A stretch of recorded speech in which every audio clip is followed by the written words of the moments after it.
Hello guys, welcome back to the channel and welcome back to elite wrestling. तो guys हमेशा की तरह ही आज भी हम AEW के बहुत ही बड़े और बहुत सारे अपडेट्स के बारे में बात करने वाले हैं। और गाइज आज इस वीडियो में हम जानने वाले हैं कि क्या AEW कंपनी के अंदर AEW के एग्जीक्यूटिव वाइस प्रेसिडेंट्स के बीच में बैकस्टेज हिट है या नहीं। जिसके साथ ही हम जानने वाले हैं कि क्या guys Chris Jericho blood and guts show के ऊपर रियल में इंजर्ड हो चुके हैं या नहीं। और हम जानेंगे कि लास्ट वीक के डायनामाइट शो के बाद फिलहाल में क्रिस्टोफर डेनियल्स की हालत क्या है और हाल ही में क्रिस्टोफर डेनियल्स ने अपने स्टेटस के ऊपर क्या कहा है। और हम जानने वाले हैं कि हमें इम्पैक्ट रेसलिंग के अंडर सीज इवेंट के अंदर क्या क्या चीजें देखने को मिली है। तो गाइज ये सब बातें जानने के लिए ये वीडियो एकदम आखिर तक देखना। और गाइज अब ज्यादा देर ना लगाते हुए चलिए ये वीडियो शुरू करते हैं। और सबसे पहले बात करते हैं इम्पैक्ट रेसलिंग के अंडर सीज इवेंट की और जानते हैं कि इम्पैक्ट रेसलिंग के अंडर सीज इवेंट के अंदर क्या क्या हुआ है और हमें इम्पैक्ट रेसलिंग के अंडर सीज इवेंट के ऊपर AEW सुपरस्टार्स की तरफ से क्या क्या चीजें देखने को मिली है। तो गाइज आपको तो पता ही होगा कि फिलहाल में AEW और इम्पैक्ट रेसलिंग इन दोनों ही कंपनियों के पार्टनरशिप के चलते फिलहाल में AEW world heavyweight champion Kenny Omega impact Wrestling के भी वर्ल्ड हेवीवेट चैंपियन बन चुके हैं।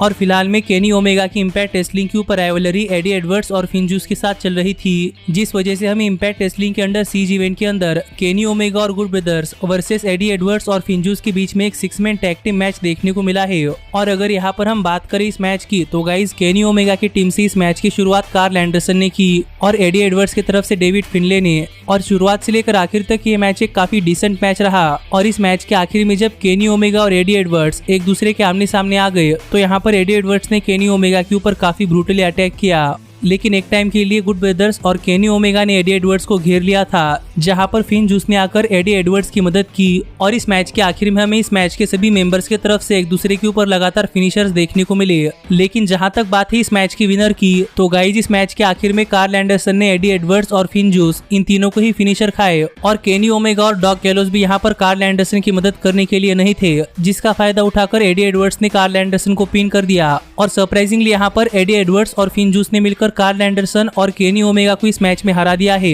जो देखा जाए तो इम्पैक्ट रेसलिंग के अंडर सीज इवेंट के ऊपर एक काफी शॉकिंग रिजल्ट था, क्योंकि मैंने यहाँ पर नहीं सोचा था कि एडी एडवर्ड्स और फिन जूस मिलकर केनी ओमेगा और गुड ब्रदर्स को हराने वाले हैं। पर गाइज इस रिजल्ट के ऊपर आपका क्या कहना है ये आप मुझे कमेंट कर बताइए। पर दूसरी तरफ हम इम्पैक्ट रेसलिंग के अंडर सीज इवेंट के अंदर केनी ओमेगा की इम्पैक्ट रेसलिंग के वर्ल्ड हेवीवेट चैंपियनशिप के लिए नंबर 1 कंटेंडर्स मैच भी देखने को मिला, जो मैच एक 6-वे मैच था। और इस मैच में सैमी कैलाहन, मैट कार्डोना, मूस, क्रिस सेबियन, क्रिस बे और ट्रेंट मैग्यूल एक दूसरे को फेस कर रहे थे। और ये एक 6-वे मल्टीपर्सन मैच था, इसीलिए गाइज ये मैच देखने के लिए शुरुआत से लेकर आखिर तक काफी ज्यादा मजा आया। और हमें इस मैच में काफी बढ़िया और काफी हाई क्वालिटी की रेसलिंग देखने को मिली है। और कई बार ऐसा लग रहा था कि ये मैच किसी भी पॉइंट के ऊपर खत्म हो सकता है और कोई भी सुपरस्टार ये मैच जीत सकता है। लेकिन जब इस मैच के आखिर में सैमी कैलाहन ये मैच जीतने के लिए काफी करीब पहुंच गए, तब यहाँ पर आकर गुड ब्रदर्स ने सैमी कैलाहन के ऊपर अटैक कर दिया, जिसके चलते रिंग के अंदर सिर्फ क्रिस सेबियन और मूस रह गए। और यहाँ पर मूस ने क्रिस सेबियन के ऊपर अपना फिनिशर स्पीयर लगाकर यहाँ पर क्रिस सेबियन को पिन कर ये मैच जीत लिया है। और अब मूस बन चुके हैं केनी ओमेगा की इम्पैक्ट रेसलिंग के वर्ल्ड हेवीवेट चैंपियनशिप के लिए नंबर 1 कंटेंडर, जो मेरी प्रेडिक्शन बिल्कुल सही हुई है।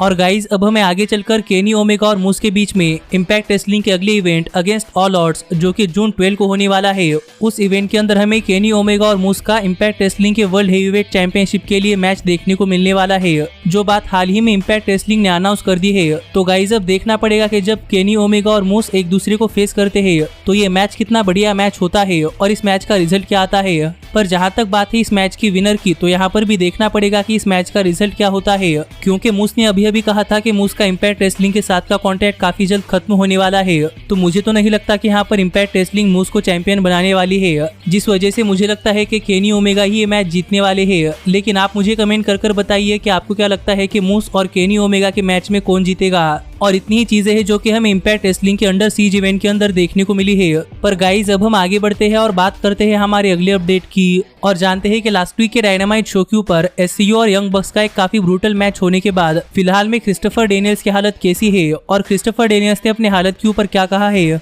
तो गाइज अगर आपने हमारा इस वीक के AEW के डायनामाइट शो का रिव्यू वीडियो देखा होगा तो आपको पता होगा कि हमें इस वीक के डायनामाइट शो के ऊपर SCU और यंग बक्स के बीच में एक टाइटल वर्सेस करियर मैच देखने को मिला था। जो मैच अगर SCU हार जाती तो फिर SCU का टैग टीम करियर खत्म होने वाला था और दूसरी तरफ यंग बक्स के वर्ल्ड टैग टीम चैंपियनशिप्स इस मैच में ऑन द लाइन थे। और अनफॉर्चुनेटली एससीयू मैच हार चुके हैं, जिसका मतलब कि अब एससीयू को ब्रेकअप होना पड़ेगा। और इसी मैच में हमें क्रिस्टोफर डेनियल्स का काफी ज्यादा खून भी देखने को मिला था, जो मुझे लग रहा था कि क्रिस्टोफर डेनियल्स को इस मैच में एक सीरियस इंजरी हो चुकी है। और इस मैच के बाद हमें फ्रैंकी कज़रियन का एक इमोशनल मैसेज तो सुनने को मिला ही है, जो क्या है अगर आप जानना चाहते हैं तो गाइज आप ऊपर आए हुए कार्ड के ऊपर क्लिक कर हमारी ये वीडियो चेकआउट कर सकते हैं। लेकिन हाल ही में क्रिस्टोफर डेनियल्स ने भी अपने सोशल मीडिया हैंडल्स के ऊपर एक तस्वीर शेयर की है, जिस तस्वीर के अंदर हम देख सकते हैं कि क्रिस्टोफर डेनियल्स के लेफ्ट आई के ऊपर कितनी बड़ी चोट लग चुकी है, जिससे ये तो क्लियर होता है कि गाइज एससीयू और यंग बक्स के मैच में क्रिस्टोफर डेनियल्स की ये इंजरी एक लिजिट इंजरी थी, जिसके बावजूद भी क्रिस्टोफर डेनियल्स ने ये मैच कंप्लीट किया है। और इस इंजरी की वजह से भी हमें ये मैच देखने के लिए काफी ज्यादा मजा आया है।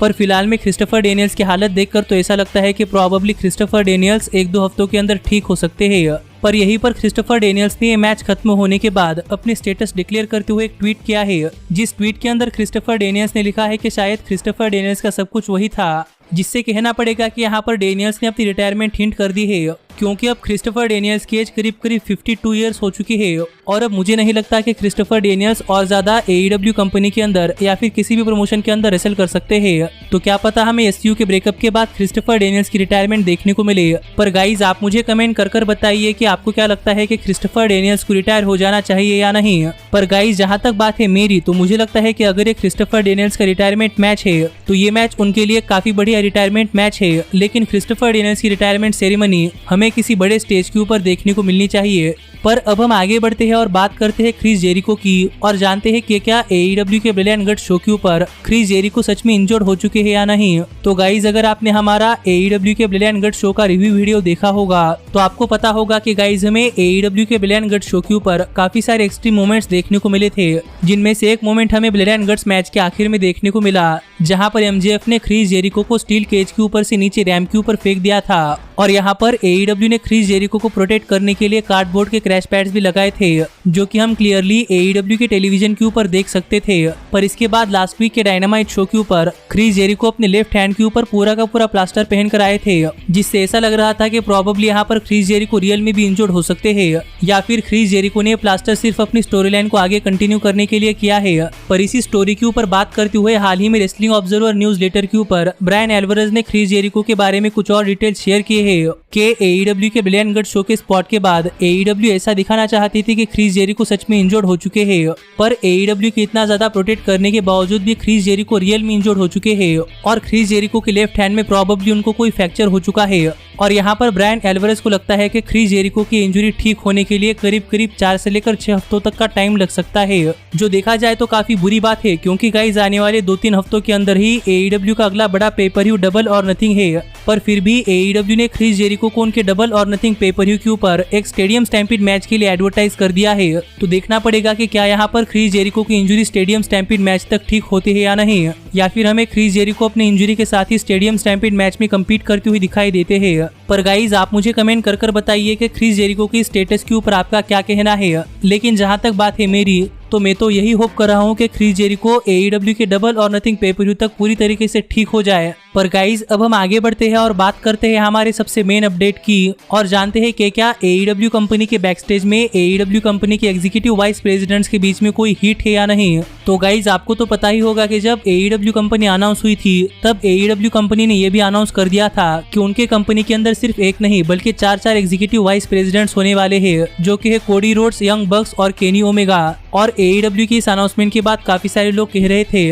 कि किसी भी कंपनी के अंदर इतने ज्यादा एग्जीक्यूटिव वाइस प्रेसिडेंट होने से उस कंपनी के अंदर काफी सारे कॉन्फ्लिक्ट्स हो सकते हैं। पर अब तक तो हमें एईडब्ल्यू कंपनी के बीच में किसी भी एग्जीक्यूटिव वाइस प्रेसिडेंट्स के बीच में कोई भी कॉन्फ्लिक्ट नहीं देखने को मिला था। पर हाल ही में एईडब्ल्यू के सभी एग्जीक्यूटिव वाइस प्रेसिडेंट्स को लेकर एक और नई रिपोर्ट सामने आई है, जो हमें बताती है कि प्रोबेबली एईडब्ल्यू कंपनी के बैकस्टेज में एईडब्ल्यू कंपनी के एग्जीक्यूटिव वाइस प्रेसिडेंट्स के बीच में कोई हीट है। और ये रिपोर्ट हमें ये बताती है कि गाइज ये हीट मेनली एईडब्ल्यू के वर्ल्ड हेवीवेट चैंपियन केनी ओमेगा और एईडब्ल्यू के the American nightmare Cody Rhodes के बीच में है। और इस हीट के अंदर एईडब्ल्यू के बाकी 2 एग्जीक्यूटिव वाइस प्रेसिडेंट्स यानी कि यंग बक्स केनी ओमेगा को सपोर्ट करते हैं, जिसकी वजह से ही शायद हमें आजकल Cody Rhodes being the elite के ऊपर नहीं बल्कि सैमी गेवेरा के व्लॉग्स के ऊपर देखने को मिल रहे हैं। पर ये रिपोर्ट हमें आगे डिटेल शेयर करते हुए बताती है कि इनके बीच में किसी क्रिएटिव आइडिया को लेकर कोई खटपट हो चुकी है और इसीलिए ही इनके बीच में कोई बैकस्टेज हिट है, जिसके चलते प्रोबेबली AEW कंपनी के बैकस्टेज में फिलहाल में कोडी रोड्स, यंग बक्स और केनी ओमेगा से बात नहीं कर रहे और इनके बीच में कोई भी बातचीत नहीं हो रही,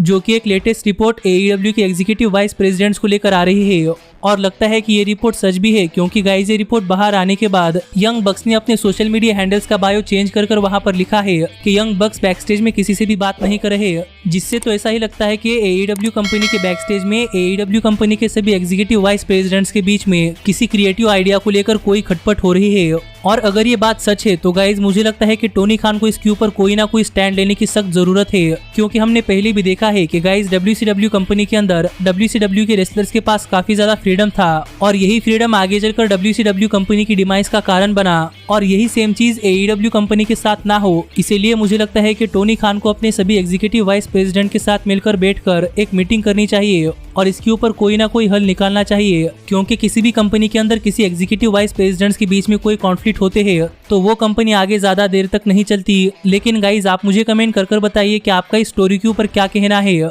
पर गाइज मैं आपको बताना चाहूंगा कि अगर आप ऐसे ही AEW से रिलेटेड सभी अपडेट्स टाइम टू टाइम पर हमारी ये वीडियो आने से भी पहले जानना चाहते हैं तो गाइज आप हमारे चैनल की एप्लीकेशन डाउनलोड कर सकते हैं, जिस एप्लीकेशन के अंदर आपको AEW के सभी रियल टाइम अपडेट्स हमारे चैनल के ऊपर वीडियो आने से भी पहले पता चलती है और हमारे चैनल के ऊपर आने वाला सभी कंटेंट आपको सबसे पहले हमारे चैनल के एप्लीकेशन के ऊपर जानने को मिलता है। और आप हमारे चैनल के एप्लीकेशन के अंदर AEW के फुल मैचेस भी चेकआउट कर सकते हैं। तो गाइज ये सब सर्विसेज एकदम फ्री में पाने के लिए ऊपर आए हुए कार्ड के ऊपर क्लिक कर हमारी ये वीडियो चेकआउट कर हमारे चैनल के एप्लीकेशन डाउनलोड करना मत भूलना। और मैं आपको ये वीडियो चेकआउट करने के लिए इसलिए कह रहा हूँ क्योंकि गाइज हमारे चैनल के एप्लीकेशन डाउनलोड करने का तरीका थोड़ा सा अलग है, जो क्या है, क्यों है और कैसा है, ये सब बातें मैंने इस वीडियो के अंदर एक्सप्लेन कर दी है। तो आप ये वीडियो चेकआउट कर हमारे चैनल के एप्लीकेशन डाउनलोड करना मत भूलना। लेकिन गाइज अब मैं मिलता हूँ आपसे अगली वीडियो में, पर तब तक stay healthy, stay happy and keep watching elite wrestling. Hey, did you like that video? Click the screen for more. And where do you think you're going? Check out our official merchandise page and to support the entire cast. And thanks so much for being the elite. The elite, the elite. What, Nick, you're not going to sing it all with me this time?